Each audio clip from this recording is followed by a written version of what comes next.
영국의 철학자 프랜시스 베이컨이라는 사람이 있습니다. 아주 유명한 말을 했는데요. Knowledge is power. 아는 것이 힘이다 라는 그런 이야기를 했죠. 대부분의 사람들이 이 말에 동의하여서 사람들은 많은 지식을 습득하기 위해서 노력하고 있습니다. 그러나 이 말의 참뜻은 많이 안다고 해서 그것이 무조건 힘이 된다 하는 그런 말이 아니라 내가 가진 지식이 나에게 힘을 주느냐 혹은 주지 않느냐 하는 것에 따라서 그것이 참 지식이냐 아니냐를 가늠하는 시금석이 된다 하는 그런 의미입니다. 곧 나에게 힘을 주는 것이어야만 그것이 참 지식이라 하는 것입니다. 내가 알고 있는 것이 내 삶에서 역사하여서 나의 삶의 변화를 일으키고 또 내가 무엇인가를 행할 수 있는 그런 힘을 공급하여 주어야만 그것이 참 지식이라 말할 수 있다는 것입니다. 많이 알고 있어도 그것이 삶에 적용되어서 실천되지 않는다면 그것은 지식이라고 볼 수 없다는 것입니다. 그래서 지식인이라면 우리가 알고 있는 그 지식을 실천하여 삶으로 그 지식이 참이라 하는 것을 보여줄 수 있어야 하는 것입니다. 그런데 이와 마찬가지로 신앙도 그렇습니다. 성경에 대한 지식이 많고 암송을 잘한다고 해서 믿음이 좋은 건 결코 아닙니다. 그 말씀이 삶에 적용되어서 실천되어지고 그래서 말씀으로 인한 삶의 변화가 우리의 삶 가운데 나타나서 그 말씀이 우리의 삶을 살아가는 데 힘이 되어 주어야만 그것이 지혜요 믿음이라 그렇게 말할 수 있는 것입니다. 하나님의 말씀이 내 삶에 살아 역사하여서 이 험하고 악한 세상을 살아가는 동안에 나에게 힘을 주고 어떻게 살아가야 하는가 하는 그 길을 바르게 보여줄 수 있어야만 그것이 우리에게 믿음이라 그렇게 말할 것입니다. 그런데 대부분 우리들의 문제는 하나님의 말씀을 삶에 적용하지 않는다는 것입니다. 성경을 읽으면서 감동을 주는 구절에 밑줄도 치고 또 암송도 해보지만 이 말씀을 삶에서 실천해보겠다 그렇게 다짐하는 사람은 그리 많지 않습니다. 가끔 말씀대로 실천해보겠다 결단하시는 사람들도 있지만 그런 경우에도 대부분 구체적이지 못하고요. 너무 광범위하기 때문에 실제로 실천에 옮길 수 없는 결단들이 많습니다. 하나님 말씀대로 사랑하겠다. 성경을 많이 읽겠다. 앞으로는 기도도 열심히 하겠다. 이렇게 결단하죠. 그런데 우리는 구체적으로 누구를 어떻게 어떤 방법으로 왜 사랑하겠다 하는 그런 생각이 없고 또 성경을 읽어도 언제 어떻게 하루에 몇 장씩 읽고 어떻게 하겠다라는 그런 결단이 없습니다. 몇 시간 동안 언제 내가 기도하겠다, 어디에서 기도하겠다, 무엇을 위해서 기도하겠다 이런 구체적인 실천사항이 없는 경우들이 많습니다. 이렇게 구체적으로 실천사항을 결단해도 우리의 힘으로는 변할 수 없고 하나님의 성령께서 온전히 우리를 주관하셔야만 변할 수 있는 것인데 우리가 결단조차 하지 않는다면 우리에게는 아무런 일도 일어나지 않을 것입니다. 지난번에도 제가 한번 말씀드린 적이 있는데요. 저는 일주일에 평균 7번의 설교를 합니다. 주일 설교 한 편을 준비하는 데에는 평균 25시간에서 28시간이 걸립니다. 새벽 설교는 비교적 짧은 그런 시간이 걸리지만 3시간에서 5시간 한 편 준비하는데 그렇게 시간이 걸리죠. 금요 찬양 예배 설교를 준비하는데도 약 10시간 정도를 할애해야 설교를 할 수가 있습니다. 계산해 보니까 일주일에 50시간 이상을 설교 준비에 할애하고 있는 겁니다. 그러니까 다니면서도 머릿속에는 계속 설교가 내일은 뭘 하고 그 다음 날은 뭘 하고 그 다음 주는 뭘 하고 계속 설교 준비를 하고 있는 겁니다. 그래서 제가 사무실에 없다 그래도 목사님 놀고 있구나 이렇게 생각하지 마시라고 그랬죠. 노는 중에도 저는 설교 준비 중에 있습니다. 여러분 생각에 오늘 목사님 설교는 죽을 쓴다 그렇게 생각하시는 설교도 오랜 시간 끓여낸 죽이라 하는 것만 여러분 기억해 주시기 바랍니다. 그런데 이렇게 설교를 해도 허탈감이 드는 것은 성도들의 삶이 변하지 않는다는 것입니다.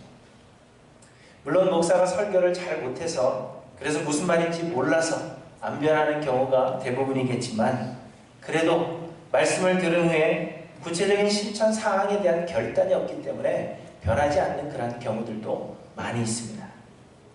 그래서 저는 예배 마친 후에 말씀 감사합니다. 은혜 많이 받았습니다. 이러한 인사를 해주시는 것도 대단히 감사하지만 그보다도 구체적인 실천 사항을 좀 결단하셨으면 좋겠습니다.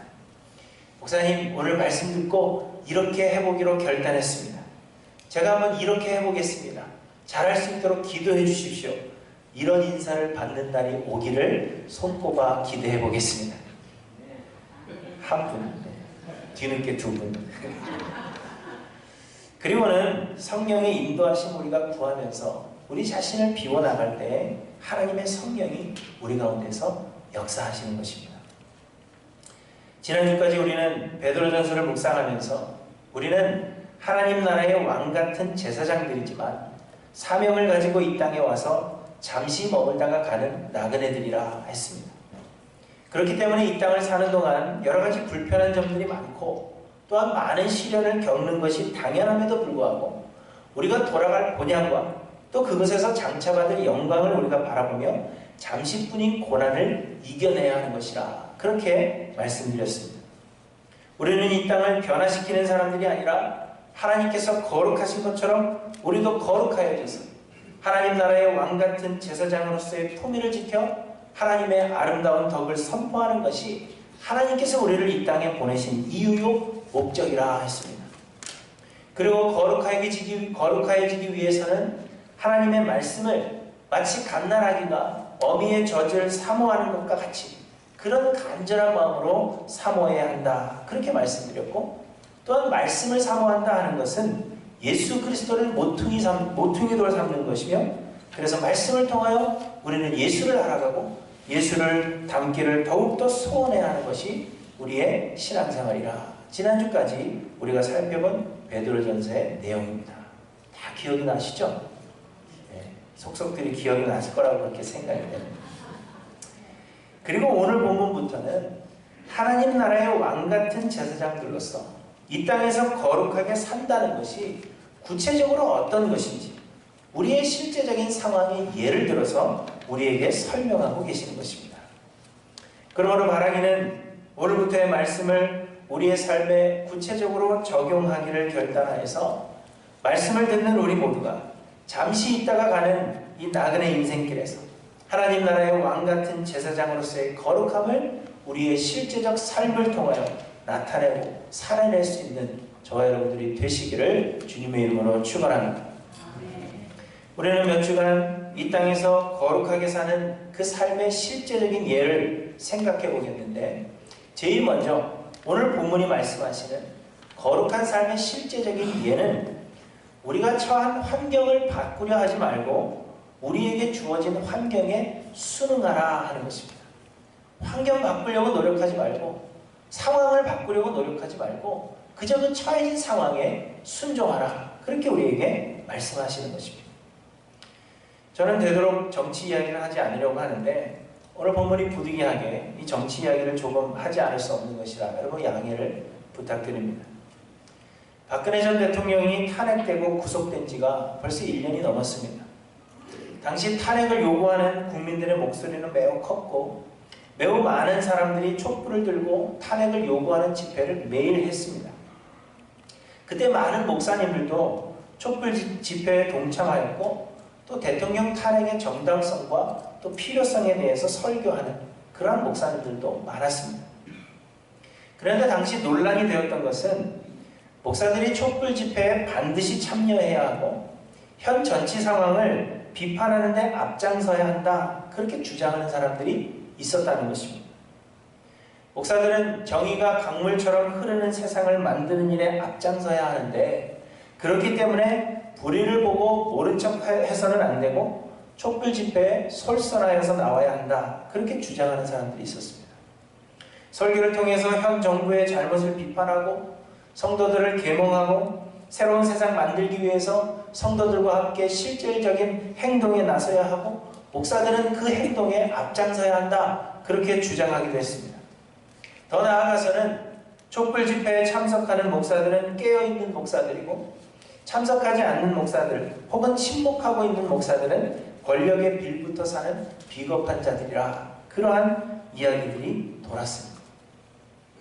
그러나 저는 개인적인 자격으로 집회에 참여할 수는 있지만 기독교의 이름으로 혹은 하나님의 말씀을 선포해야 할 강단에서 이러한 것들을 설교하는 것은 잘못되었다 하는 그런 생각을 가지고 있습니다. 또한 개인적으로라도 그런 집회에 참여하는 것이 저는 결코 신앙적이라 그렇게 생각하지 않습니다. 또 이와는 반대로 아주 극단적인 예로 정부를 너무 찬양한다든지 하나님이 보내신 어떤 그러한 특별한 사신들처럼 그렇게 이야기하는 것도 저는 옳지 않다 생각합니다. 그 이유는 바로 오늘 본문의 말씀 때문입니다. 이 땅에서 거룩한 삶을 살 것을 권면하고 있는 베드로 사도는 제일 먼저 오늘 본문에서 이렇게 말씀하십니다. 인간의 모든 제도를 주를 위하여 순종하되 혹은 위에 있는 왕이나 혹은 그가 악행하는 자를 징벌하고 선행하는 자를 포상하기 위하여 보낸 총독에게 하라. 그렇게 말씀하고 있습니다.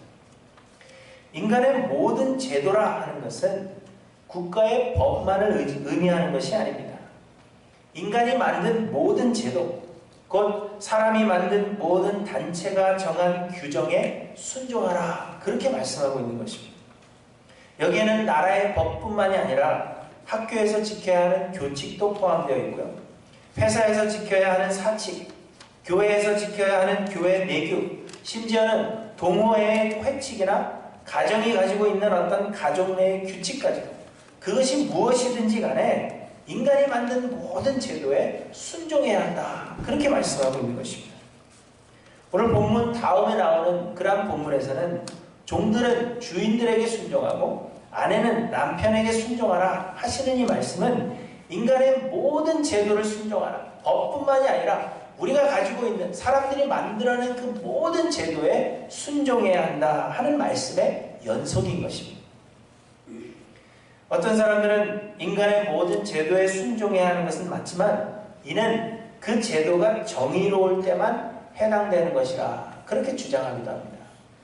곧 그 제도가 우리가 사람들을 따를 수 있는 어떤 정의로운 것, 참인 것, 맞는 것, 선한 것 이런 것이어야만 우리가 순종해야 한다 그렇게 이야기하는 겁니다. 그러나 여러분 그렇지 않습니다. 13절에는 위에 있는 왕에게 순종하라 하셨는데 이는 로마의 황제를 의미하는 것입니다. 그런데 베드로가 이 글을 쓰고 있을 때 그 시대의 황제는 네로라고 했습니다.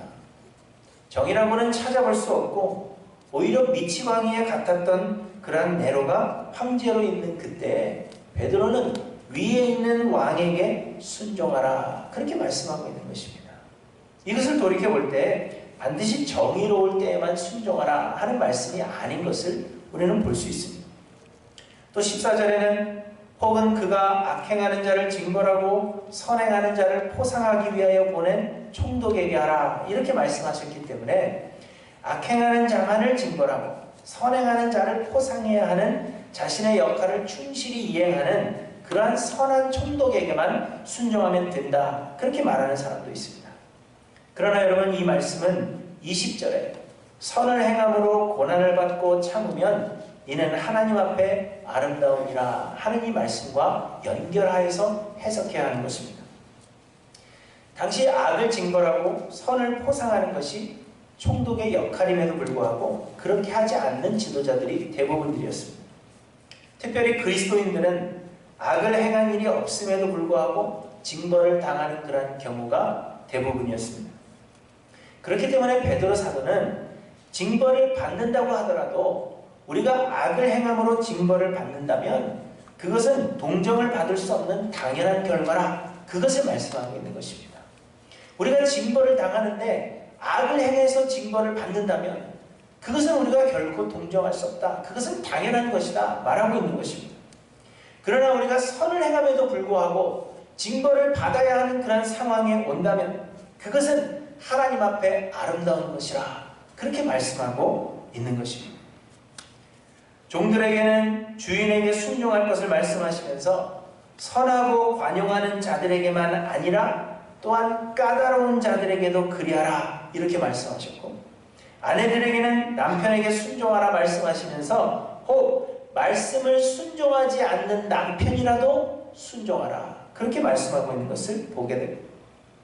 베드로 사도는 정의로운 때에만 인간의 모든 제도에 순종하라 말씀하시는 것이 아니라 정의를 찾아볼 수 없을 때 인간의 모든 제도에 순종하는 것이 마땅하고, 혹 우리로 하여금 죄를 짓게 하는 그러한 제도라면, 혹 악한 제도라면 오히려 선을 행함으로 징벌을 받아서 핍박을 당하고 고난을 당하는 편이 나은 것이라, 그것이 하나님 원하시는 것이라 우리에게 말씀하고 있는 것입니다.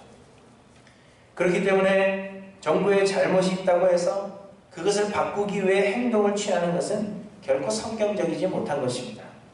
우리는 법과 제도의 테두리 안에서 우리에게 주어진 권리를 이용하여 그 안에서 신실하게 행함으로 인간의 모든 제도에 순종하는 것이 오히려 하나님께서 원하시는 것이라 하는 것입니다.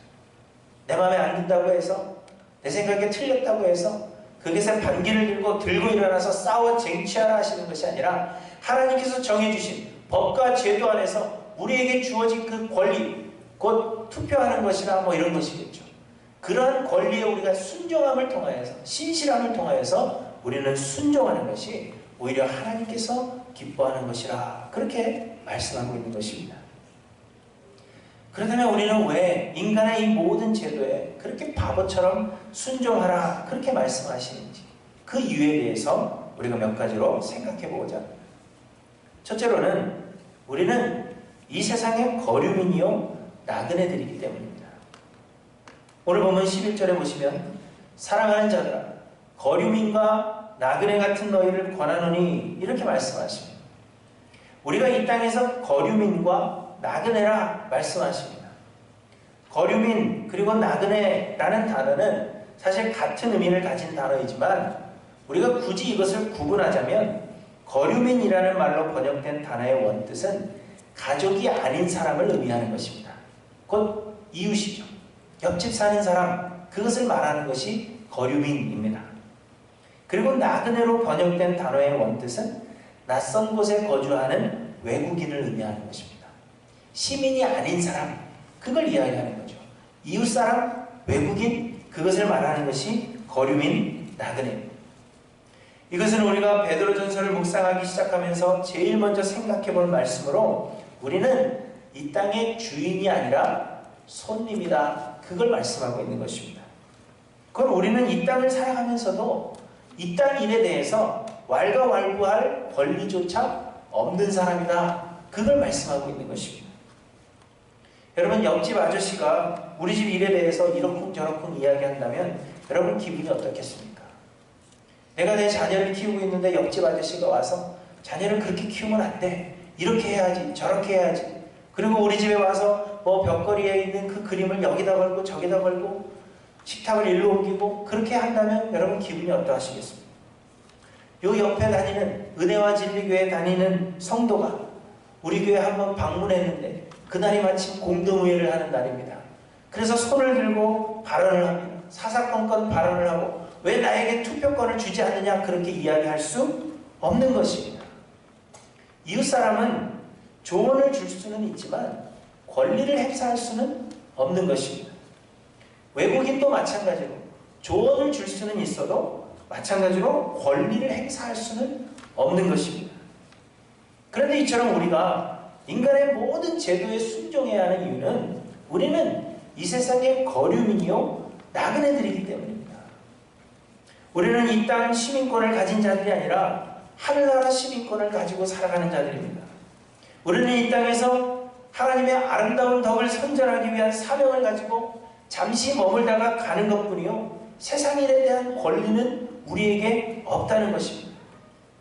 그렇기에 우리는 잠시 머물다가 가는 이 세상에서 인간의 모든 제도에 순종함과 동시에 거룩함을 추구하며 선을 행하며 살되, 우리의 삶의 가치와 다른 그러한 세상의 제도 때문에 우리가 불편함을 갖고 혹은 고난을 당하는 일이 있다 하더라도 오히려 선을 행함으로 고난당하는 길을 택해야 한다 하는 것을 우리에게 말씀하고 있는 것입니다.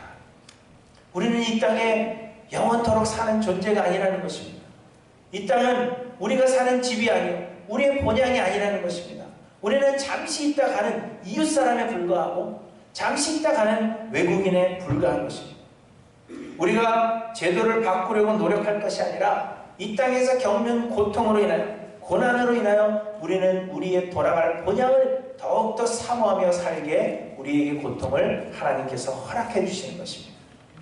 우리와 다른 가치관, 우리와 다른 그런 제도 때문에 우리가 이 땅을 살면서 어려움을 당하고 힘든 일을 겪으면서 내가 돌아갈 그 본향, 하나님께서 예수 그리스도를 통하여 나에게 예비하여 주신 그 하늘나라의 시민권이 얼마나 귀한 것이며 내가 돌아갈 그 땅이 얼마나 아름다운 것인가 하는 것을 우리로 하여금 생각하여 하늘나라를 소망하게 하시는 것이 하나님의 뜻이라 하는 것입니다. 그러므로 사랑하는 성도 여러분, 어디에 시민권을 가진 사람으로 살아가고 있는가 돌아보시기를 바랍니다.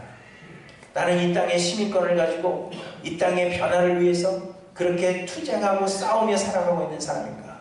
아니면 나는 이웃사람으로서, 거류민으로서, 나그네로서 하나님 나라의 시민권을 소유한 자로서 잠시 머물다가는 그러한 불편함을 기꺼이 이기며 살아가는, 그러나 하나님 나라를 소망하며 살아가는 사람인가? 여러분 하는 것을 한번 마음속에 돌아보시기를 바랍니다. 그래서 우리는 이 땅의 거류민이요 나그네라 하는 그 사실을 여러분 기억하셔서 권리 없는 자로 이 땅을 살아가시는 저와 여러분들이 되시기를 바랍니다. 둘째로 우리가 인간의 모든 제도에 순종해야 하는 이유는 순종하는 것이 우리의 육체의 정욕을 버리는 훈련이 되기 때문입니다. 11절을 다시 한번 보시면 사랑하는 자들아 거류민과 나그네 같은 너희를 권하노니 영혼을 거슬러 싸우는 육체의 정욕을 제어하라 이렇게 말씀하고 있습니다. 육체의 정욕이라 하는 것은 세상적인 욕심을 의미하는 것입니다. 내 육신이 더 잘 먹기를 원하고 더 잘 입기를 원하며 세상에 사는 동안 내 육신이 더 즐겁고 더 평안했으면 좋겠다 소원하는 마음, 곧 내 육체를 위하는 마음이 육체의 정욕입니다. 그런데 이런 육체의 정욕은 영혼을 거슬러 싸운다 그렇게 말씀하고 있습니다. 곧 하나님의 생각과 원수가 된다. 하나님이 기뻐하시는 것이 아니다. 그걸 말하고 있는 것입니다. 육체의 정욕, 내 육신이 잘 되기를 소망하는 것은 하나님께서 원하시는 것이 아니며 하나님 나라에 가기에 합당하지 않은 것입니다. 우리 인간의 본질은 영이요 육체가 아니라 그렇게 여러 번 말씀드렸습니다. 그래서 하나님은 우리의 육체를 구원하시는 것이 아니라 우리의 영혼을 구원하시는 것입니다. 우리의 영혼이 장차 하늘나라에 가게 될 것이며 마지막 날에는 우리가 새로운 영의 몸을 입게 된다. 그렇게 말씀하고 있습니다. 우리의 육체는 지금 우리가 가지고 있는 이 육체는 썩어서 흙으로 돌아가게 되는 것입니다. 그렇기 때문에 하늘나라 가기 위해서는 이 땅을 사는 동안만 가지고 있는 이 육체의 정욕을 버려야 한다는 것입니다. 우리의 육체를 위해서 사는 것이 아니라 내 안에 거하고 있는 그 영혼을 위해서 우리는 살아야 하는 것입니다. 우리는 하나님의 은혜로 구원을 얻었을지라도 여전히 죄인들입니다. 그래서 하늘나라 가는 그날까지 하늘나라에 합당한 사람으로 성화되는 과정 가운데 있는 것입니다. 이 성화의 과정은 곧 육체의 정욕을 제어하고 내 육체의 편안함을 위해서 살려고 하는 그 모든 마음, 그 육체의 정욕을 제어하고 성령으로만 온전히 충만해져서 내 영혼을 구하며 하나님의 영광을 구하는 것, 그것이 성화의 과정입니다. 그런데 육체의 정욕을 제어하는 길이 그 방법 중에 하나가 곧 인간의 모든 제도에 순종하는 것이다. 우리가 인간의 모든 제도에 순종하려고 노력함을 통하여서 우리 인간의 육체의 정욕을 제어하게 된다. 그걸 말씀하고 있는 것입니다. 요즘 한국에서 가장 많이 듣는 단어 중 하나가 내로남불입니다. 내로남불이 무슨 사자성어인가 했더니 그게 아니고 내가 하면 로맨스, 내로, 남이 하면 불륜이라는 말의 줄임말입니다. 이 내로남불이에요. 무슨 이야기인가 하면요, 지난 정권이 하는 일들에 대해서 비판했어요. 잘 못한다, 바꿔보자. 그래서 바꾸고 나니까 지난 정권과 다를 것이 없다는 것입니다. 그래서 남이 하면 불륜이지만 내가 하면 로맨스다, 이런 말을 하고 내로남불이라 하는 그 말을 사용하는 것입니다. 촛불을 들고 집회를 하고 대통령을 탄핵하고 새로운 정권이 들어섰는데 여러분, 사람들이 바라던 그러한 낙원이 건설되었습니까? 건설되어 가고 있습니까? 결코 그렇게 되지 않을 것입니다. 왜냐하면 이 세상은 결코 하나님의 나라와 같이 완벽한 곳이 될 수 없기 때문입니다. 그러면 그렇게 목소리를 높여가면서 싸운 이유가 무엇입니까? 왜 사람들이 나와서 바꿔야 된다 이렇게 싸운 이유가 여러분 무엇이라고 생각하십니까? 결과적으로는 육체의 정욕 때문입니다. 남 잘되는 것은 보기 싫고 나 잘되기 위해서 내 육신의 좀 풍요로움을 누리고 편안함을 누리기 위해서 싸우는 것입니다. 지금까지의 정권은 나에게 아무런 편안함을 주지 못했다는 거죠. 그런데 정권이 바뀌면 혹 나에게 편안함이 오지 않을까? 내 육신에 어떤 이로움이 오지 않을까? 그 육체의 정욕 때문에 싸우는 것입니다. 그런데 안타깝게도 사람들은 세상을 변화시키려고 하는 것 같지만 실질적으로는 자신의 육체의 정욕을 위해서 싸울 뿐입니다. 정치인이든지 누구든지 모든 사람은 자신의 육체의 정욕, 자신에게 이익이 오지 않으면 싸우지 않는 것입니다. 그래서 남을 위해서 싸우는 것 같고 나를 위해서 싸워주는 것 같지만 결과적으로는 다 자기의 육체의 정욕을 위해서 싸우는 것입니다.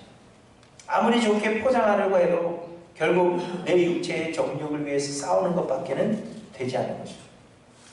우리는 육체의 정욕으로 인해서 내 마음에 맞는 제도를 만들기 위해 싸울 것이 아니라 인간의 모든 제도의 순종함을 통하여서 우리의 육체의 그 정욕을 제어하는 훈련을 해나가는 것이라 그걸 우리에게 말씀하고 있는 것입니다. 세상은 바뀌어야 되는데 그래야지 내가 좋은 삶을 살아갈 수 있는데 하는 우리의 육체의 정욕이 우리 가운데 있는데 그럼에도 불구하고 모든 제도의 순종함을 통하여서 내 육체를 생각하고 있는 그 정욕 하나님 나라에 가기에 합당하지 아니하고 영혼을 거스러 싸우는 그 육체의 정욕을 제어하는 훈련을 우리에게 감당하게 하시는 것입니다. 그로 인하여서 우리는 하나님 나라에 합당한 거룩한 사람으로 세워져 가게 되는 것입니다. 여러분 한번 생각해 보시기 바랍니다. 무엇이든지 어떠한 제도든지 우리가 순종하지 못하는 이유가 무엇입니까? 나에게 불이익이 오기 때문이죠. 다시 말하면 육체의 정욕 때문에 우리는 순종하지 못하는 것입니다. 여러분 우리의 삶의 모습을 돌아보셔서 모든 제도의 순종함으로 육체의 정욕을 제어하고 성령의 역사하심을 간구하심으로 거룩하여지시는 저와 여러분들이 되시기를 바랍니다. 하나님 나라에 가기 위해서는 육체의 정욕을 제어해야 합니다.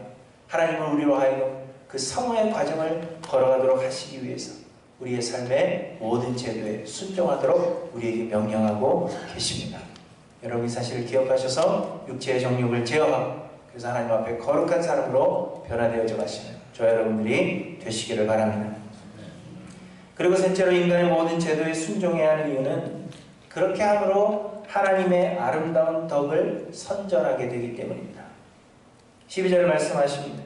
너희가 이방인 중에서 행실을 선하게 가져 너희를 악행한다고 비방하는 자들로 하여금 너희 선한 일을 보고 오시는 날에 하나님께 영광을 돌리게 하려 함이라. 그리고 15절에는 곧 선행으로 어리석은 사람들의 무식한 말을 막으시는 것이라 이렇게 말씀하고 있습니다.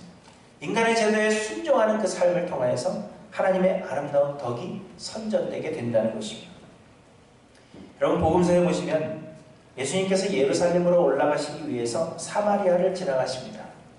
그런데 사마리아 사람들이 예수님과 제자들을 영접하지 않는 그러한 일이 있었습니다. 그때 야고보와 요한이 이렇게 이야기합니다. 주여 우리가 불을 명하여 하늘로부터 내려 저들을 멸하라 하길 원하니까 그렇게 이야기하죠. 예수님이 사마리아를 지나가시면서 하룻밤 묵으시는데 사람들이 영접하는 것이 맞다고 생각하는 겁니다. 그런데 이 사람들이 예수님을 영접하지 않아요. 그러니까 말하기를 하늘에서 불이 내려서 이곳을 멸하라 할까요? 그렇게 말하고 있는 것입니다. 예수님이 어떻게 하셨어요? 그들을 돌아보시며 그들을 꾸짖으셨다 말씀하십니다. 또한 예수님이 잡히시던 날 밤 베드로는 예수님을 잡으러 온 대제사장의 종 말고의 귀를 칼로 쳐서 떨어뜨렸습니다. 그러자 예수님께서 그 귀를 고쳐주시면서 말씀하십니다. 너는 내가 아버지께 구하여 지금 12군단 더 되는 천사를 보내시게 할 수 없는 줄로 아느냐. 그러나 내가 만일 그렇게 하면 이런 일이 있으리라 한 성경이 어떻게 이루어지겠느냐 이렇게 말씀하고 있습니다. 제자들의 생각은 온통 이 땅을 자신들이 살기 좋은 세상 만드는 것에 있었습니다. 제자들의 생각은 온통 자신들의 생각하는 그 정의로운 세상, 그 정의로운 세상을 만들어서 우리 모두가 살기 좋은 그러한 세상이 되었으면 좋겠다. 거기에 모든 생각이 가 있었습니다. 그러나 예수님의 생각은 좋은 세상 만드는 것에 있지 않았고 하나님의 아름다운 덕을 선전하는 데 있었습니다. 그래서 로마서 3장에 보시면 이 예수를 하나님이 그의 피로써 믿음으로 말미암는 화목제물로 세우셨으니 이는 하나님께서 길이 참으시는 중에 전에 지은 죄를 간과하심으로 자기의 의로우심을 나타내려 하심이니 이렇게 말씀하고 있습니다. 하나님께서 우리를 구원하신 것은 하나님의 의로우심을 나타내고 그래서 그로 인하여 영광 받으시기 위함이라는 것입니다. 우리의 육체의 편안함을 위해서 우리를 구원해 주신 건 아닙니다. 이 세상을 아름답게 변화시켜서 정의로운 세상 만들어서 우리로 하여금 이 땅에서 편하게 살기 위해서 하나님께서 우리를 구원해 주신 건 아니라는 것입니다. 하나님께서 우리를 구원하신 이유는 하나님의 그 의로우심을 나타내시기 위해서 우리와 같은 죄인, 구원받을 수 없는 이 죄인을 사랑해 주시고 용서하여 주시는 그 하나님의 의로우심을 우리에게 나타내 보이심으로 인하여서 하나님 영광 받으시기 위해서 우리를 구원하셨다는 것입니다. 죄인들을 구원하시기 위해서 하나님께서 취하실 수 있는 방법은 여러 가지가 있습니다. 제자들이 생각하는 것처럼 천군 천사를 보내셔서 악을 완전히 몰아내실 수도 있고 또 다 쓸어버리고 새롭게 창조하시는 것도 또 하나의 방법이 될 수 있습니다.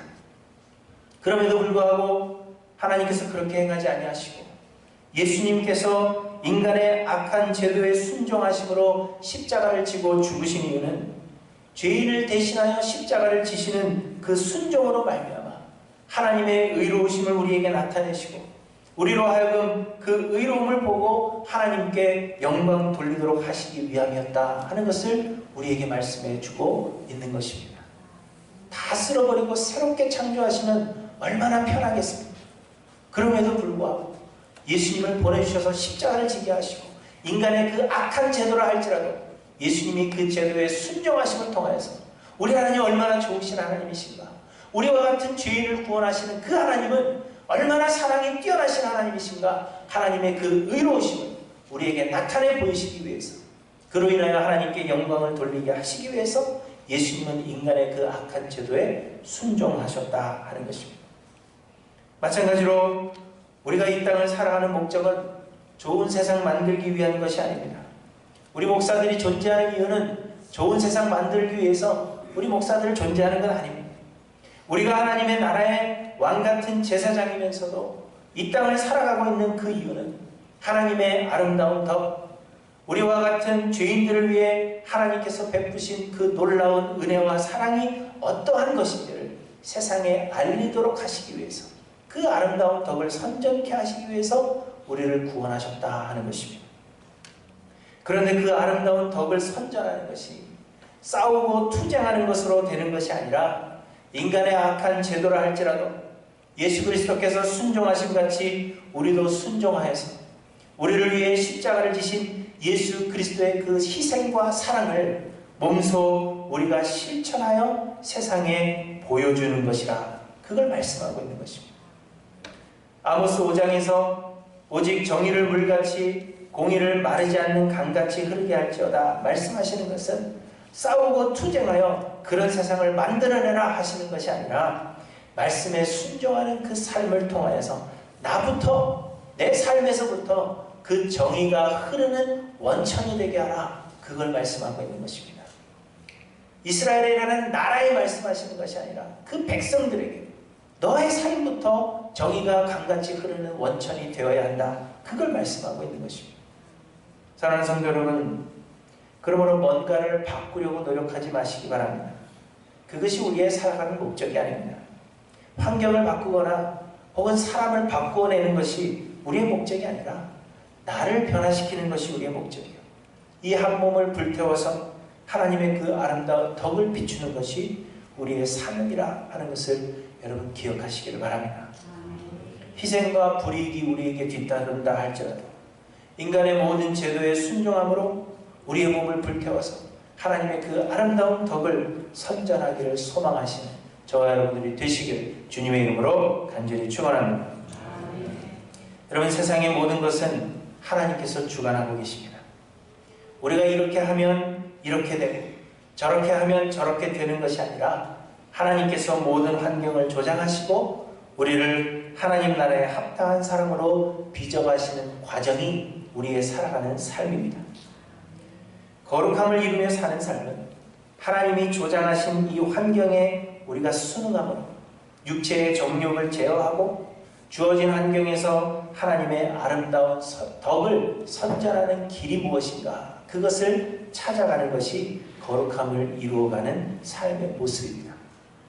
그리고 우리는 이 땅에서 아무런 권리가 없는 거류민이요 나그네들이라 하는 이 사실을 여러분 기억하셔서 인간의 모든 제도에 순종함으로 거룩함을 이루어가시는 하나님께 모든 성도님들이 되시기를 주님의 이름으로 간절히 축원합니다.